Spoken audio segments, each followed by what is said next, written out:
Si vous avez un moteur triphasé et que vous êtes en autonomie avec un onduleur monophasé, vous avez un petit problème, c'est que vous ne pouvez pas l'alimenter.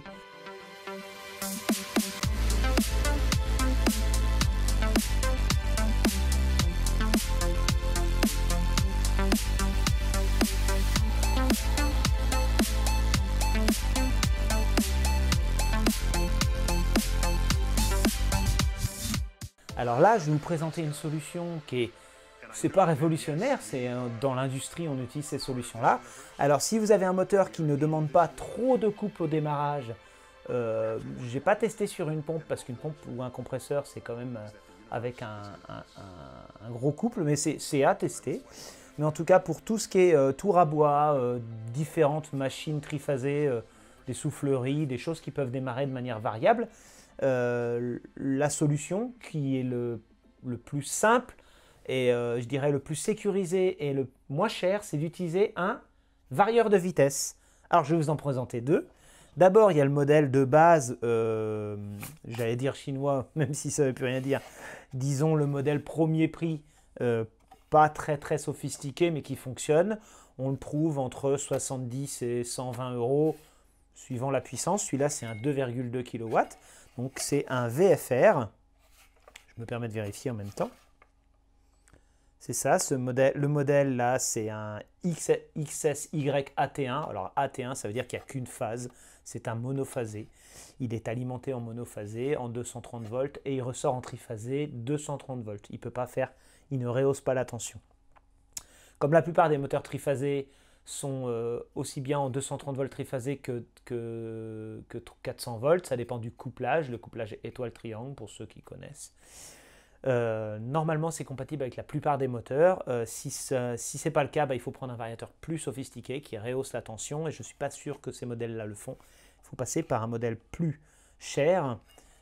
Celui-ci il est un petit peu cheap, c'est un petit carter plastique qui est dessus, on enlève, on voit toute l'électronique qui est un peu simple, on va dire. Ce sont des hacheurs, des interrupteurs. C'est un peu l'équivalent des variateurs de vitesse des vélos. Je vais vous en montrer un tout de suite. Voilà, ces petits boîtiers-là, les petits boîtiers qu'on voit, je vais le déballer, ça fera l'objet d'une autre vidéo. Ce sont les variateurs de moteur brushless. Ça marche aussi sur le synchrone triphasé. C'est tout simplement un générateur de 3 phases. Donc là, il y a beaucoup de fils parce qu'il faut plein de boutons à l'extérieur. Sur ces appareils-là, ils sont déjà là les boutons, donc il n'y a pas de souci. Donc quand on l'a pour un vélo, on part de courant continu et donc on fabrique une forme de sinusoïde à une tension donnée, 36, 48 volts, 24 volts. C'est pas trop cher, c'est pas très dur à faire.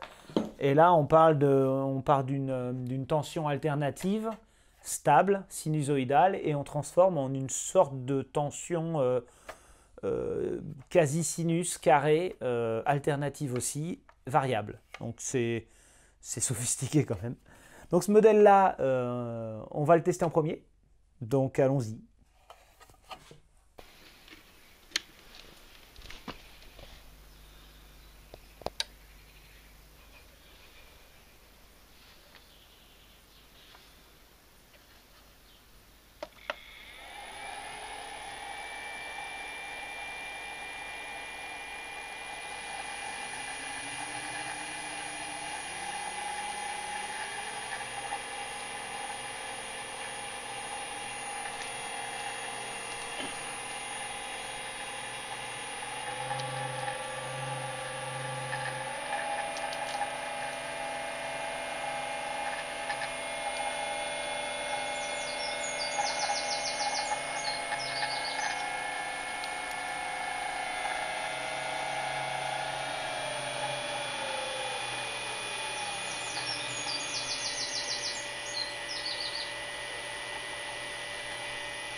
La procédure, c'est allumer la multiprise. Tu vas voir qu'il va démarrer. Pas le moteur, le variateur. Je te laisse faire. Voilà, il y a des codes, mais c'est des codes de programmation. Là, il n'est pas en marche. Le moteur n'est pas en marche. il t'affiche la vitesse à laquelle tu souhaites aller, 30 Hz. Tu peux directement la régler pour avoir la vitesse maxi ou mini. Tu choisis la vitesse à laquelle il va aller. D'accord. Il ira à 65 maximum, parce qu'il est réglé comme ça pour l'instant. Okay. Dans la notice, c'était marqué par défaut réglé à 65 Hz. Ok. D'accord. Okay. Et quand tu appuies sur Start, ça lance le démarrage. Progressivement, d'accord. Donc là, on voit bien que ce n'est pas du sinus, c'est bien du carré, puisqu'il n'y a aucune bobine, c'est pas un onduleur pur sinus. Ouais. Il n'envoie que des saccades, regarde sur l'oscillo. D'accord, ok. On voit que des à-coups, il simule une phase. D'accord, ok. Exactement comme sur un... Là, on la voit monter, descendre, monter, descendre. Elle est même pas cadencée et équilibrée, et il gère... c'est comme s'il gérait deux phases et que la troisième, il lui disait juste par où aller, mais bon, admettons. C'est exactement comme un variateur de vitesse de vélo. D'accord. Ok. Il a l'air d'avoir un peu accéléré là. Tu peux accélérer un peu là? Ouais.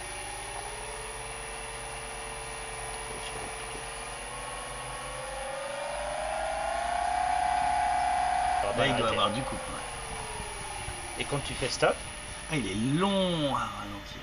C'est le réglage. Ah oui, c'est le temps qu'il fasse. Là, j'ai déjà mis à faire un démarrage pour éviter que ce soit. C'est son but.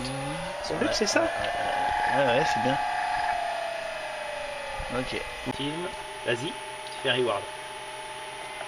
Clac.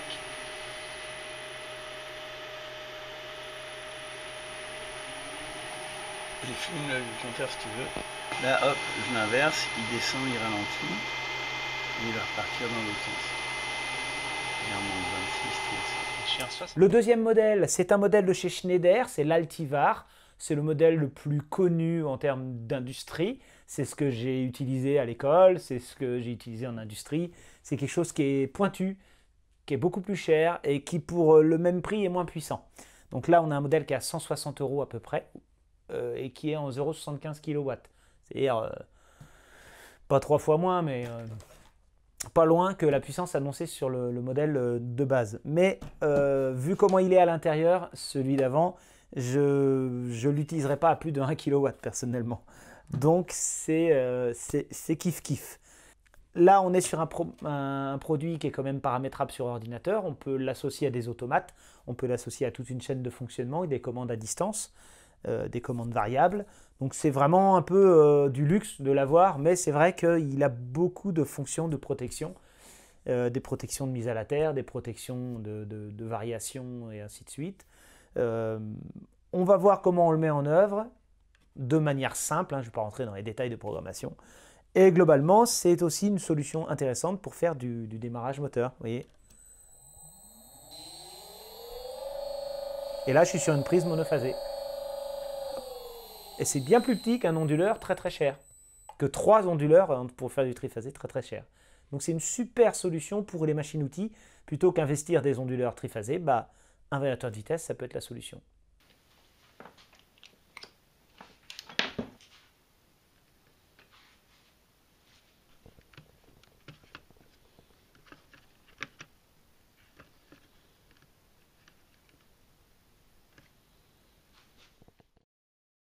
À la première mise en service de ce variateur, les paramètres qui sont rentrés sont de 2,3 A pour le moteur, ce qui correspond à peu près à 0,75 kW, 50 Hz et 230 volts. Donc ça c'est très bien, on peut rentrer les paramètres avec la notice.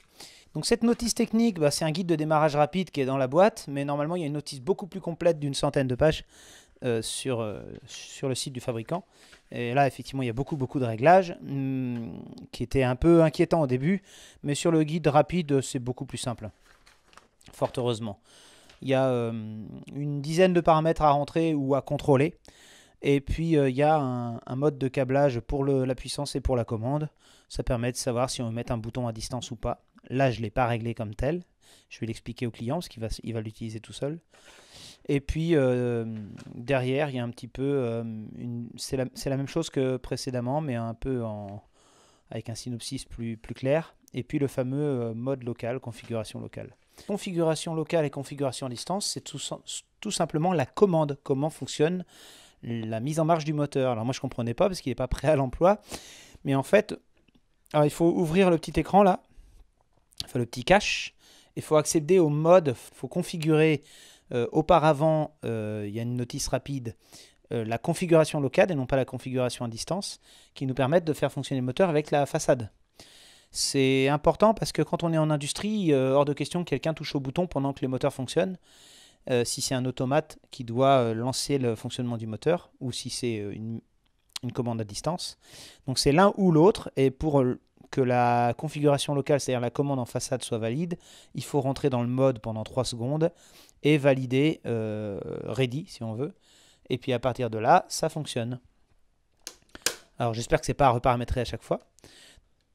On a une consigne qu'on règle. Donc là, admettons 15 Hz. On lance le démarrage et le moteur tourne.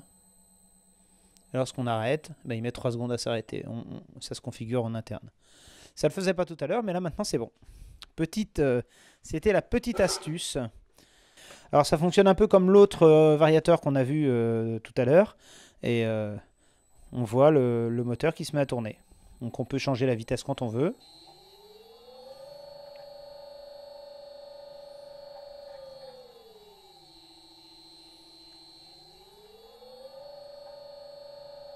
L'arrêter. Et puis maintenant on va vérifier la qualité du signal. Tac. On a un signal carré, quelque chose qui est simulé, donc c'est pas vraiment de la sinusoïde. Ce n'est pas un onduleur triphasé. C'est bien de l'impulsionnel.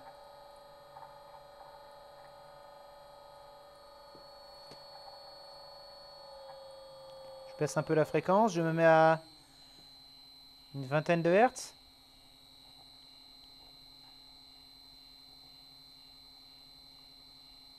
Voilà, on est bien sur de l'impulsionnel.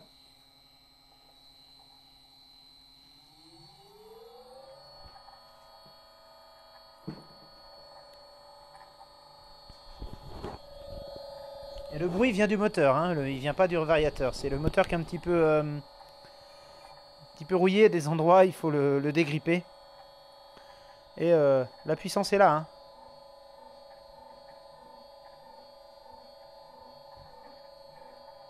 Si je mets plus lentement, j'ai un peu plus confiance en ce variateur, donc je peux me permettre.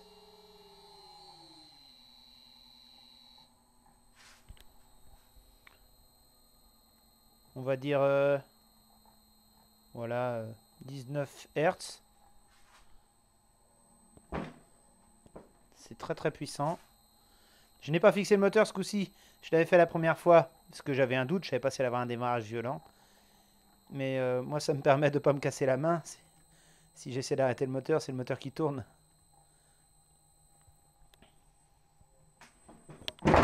Ouais, c'est puissant. On va baisser encore un peu. On va voir en dessous de quelle vitesse il tombe. Là, on est à 10 Hz. On va mesurer la fréquence. Il faut attendre qu'elle redémarre. Voilà. Donc là, on voit bien... Ah. Ah. Là, il affiche un défaut. Donc on va faire stop. Je suppose que c'est un problème de... SCF1. On va voir. Il y a un guide dépannage. SCF1, court-circuit ou mise à la terre au niveau de la sortie du variateur. Ah. Donc ça, c'est mon oscilloscope qui a dû toucher sans faire exprès la masse. Donc il y a bien une protection interne, qui est pas mal d'ailleurs. Je suis obligé de le débrancher, de le rebrancher. Voilà, donc je l'ai débranché longtemps parce qu'il est resté sous tension longtemps. Je relance, ça fonctionne. Voilà, donc je vais pouvoir mesurer sans faire de défaut à la terre. Voilà. Baisser encore la fréquence. Il y a un moment où le moteur va plus pouvoir tourner. Hein. On est à 5, bientôt à 5 Hz. Le bouton est beaucoup plus sensible. Enfin, sur l'autre variateur, il faut y aller mollo quand on tourne la molette, mais là, il faut en faire des tours pour descendre. Hein. 1,8 Hz. Oh. Je sais pas s'il y a de la puissance là. Oh, il y a de la puissance, hein. Vous me direz, avec un réducteur de vitesse, c'est normal, mais je m'entendais à quelque chose qui cale. On n'arrive même pas à le mesurer.